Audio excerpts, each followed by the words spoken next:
Hello and welcome back to my channel. বন্ধুরা, তোমরা সবাই কেমন আছো?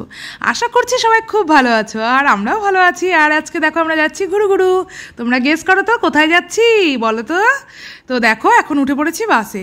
আর আজকে এত কপালটা খারাপ যে একটা সিটও সামনে পাইনি, আর সেই লাস্ট সিটে বসতে হয়েছিল। সেই কারণে দেখো পাশে যে লোকটা ছিল বগল থেকে এত দুর্গন্ধ আসছিল যে কি বলবো। তো আমার মেয়ে তো বলছে, মা ব্যাগে ভিক্সের ডিব্বাটা যে আছে সেটা দাও। তো ভাগ্যিস আমি নিয়ে গেছিলাম বলে ভিক্সের ডিব্বা, তো সেটার জন্য আজকে প্রাণে বেঁচে খেলাম। কারণ এই গরমের দিনে যদি কারোর মানে গা থেকে গন্ধ আসে তো বুঝতেই পারছো অবস্থা কি হতে পারে। আর এখন দেখো কোথায় এসেছি বলো তো। এটা হলো আমার বাপের বাড়ি। তো দেখো এখানে এসে আমার ছেলে মেয়ে খাওয়া দাওয়া করে একটু রেস্ট নিচ্ছে। আমি একটু গাটা ধুয়ে নিলাম, যেহেতু বাইরেটা প্রচণ্ড গরম ছিল আজকে। আর এখানে আমার ছেলে মেয়েকে দেখে পাগল বলো না, কারণ এতক্ষণ এসি চলছিল বলে ওদের ঠান্ডা লাগছে, সেই কারণে একটা কম্বল গায়ে দিয়ে দিয়েছি। আর এই দেখো এটাই হলো আমার বাপের বাড়ি। আর নিচে দোকান আছে, আর ওপরে আমার বাবা মা থাকে, তার উপরে ভাড়া আছে দেওয়া। আর তো এটা হলো দিনহাটা সাহেবগঞ্জ রোড। এই দিনহাটা স্টেশনটা আমাদের বাড়ি থেকে দেখা যাচ্ছে, দেখো জানলা থেকেও দেখা যাচ্ছে। তো চলো, মা ওইদিকে ডাকছে। আর এখন এমন একটা সময় না, 5:30 বাজছে। বাড়ি থেকে কিন্তু খাওয়া দাওয়া করেই এসেছি, মানে 12:30টার সময় খেয়েছি। এখন মানে সেরকমভাবে খিদেও পাচ্ছে না, আবার মানে হালকা হালকা খিদেও পাচ্ছে। তো মা বলছে যে আজকে মটন রান্না করেছি, আরও অনেক কিছু রান্না করেছিল, কিন্তু মায়ের হাতের মটনের কথা শুনে আর কোনো দিকে তাকালাম না। আমি মাকে বললাম আর অন্য কিচ্ছু দরকার নেই, তুমি আমাকে অল্প মটন দাও আর ভাত দাও। তো মটনটাকে দেখতে দেখো যা হয়েছিল না, আমি যখন এখন এডিট করছি না আমার এখনও মুখে জল চলে আসছে। দারুণ টেস্টি হয়েছিল আজকের মটনটা খেতে। তো যাই হোক, দেখো আর আমাকে আমার মা ভালোবেসে একদম লেগ পিসগুলোই দিয়েছে। আর আমার পছন্দের পিস হলো কোনটা বলো তো, এই যে পিসটা দেখতে পাচ্ছ, এই হাড্ডির ভেতরের যে মানে অস্থি মজ্জাটা, মানে ও হো কি বলবো, অমৃত।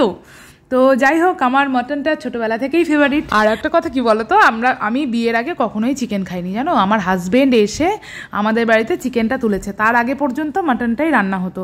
তো সেই কারণে আর কি মায়ের হাতের মটনটা ভুলতে পারি না, কারণ ছোটোবেলা থেকে মায়ের হাতের মটনটাকে এত ভালো লাগতো যে কি বলবো। খাওয়া দাওয়া করে একটু রেস্ট নিয়ে তারপরে চলে এলাম দোকানে। এখন অনেকটাই রাত হয়ে গেছে, দেখো বাবা দোকান বন্ধই করে দিয়েছে। তো চলো তোমাদেরকে একটু আমাদের দোকানটা ঘুরে দেখাই।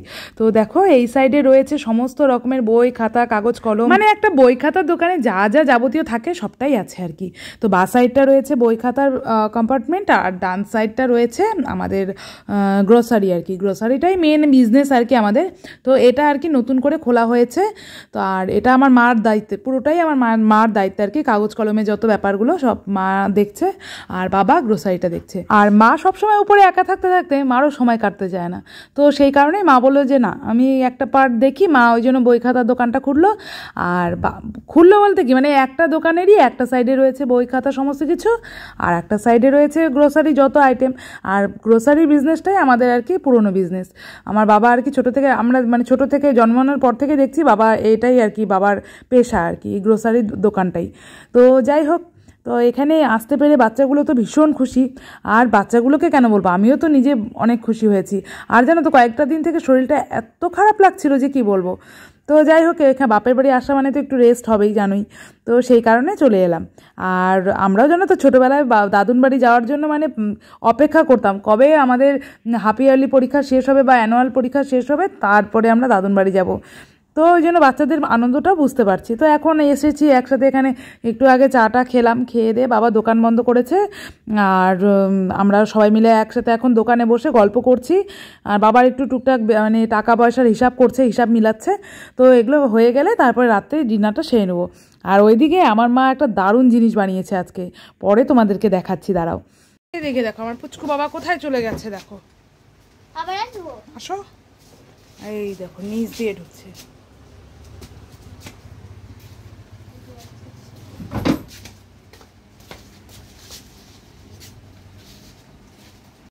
তো এই দেখো যেটা বলেছিলাম মা বানিয়েছে। তো এই দেখো মা বানিয়েছে বিরিয়ানি, আমিও হেল্প করেছি। তো আমার ছেলে বিরিয়ানি খাবো বলছিল বলে, আর অম্বুবাচিতে নাকি বাইরের খাবার খেতে হয় না। তো সেই কারণে মা বললো বাড়িতেই বানিয়ে দিচ্ছি। আর এখন আর লেগ পিস কোথায় পাবো, এমন সময় আমার ছেলে বলেছে যখন আর কি দোকানে ছিল। তো সেই সময়টা সব দোকানপাট বন্ধ হয়ে গেছে। তো মা ঝটপট করে বানিয়ে দিল এগ বিরিয়ানি।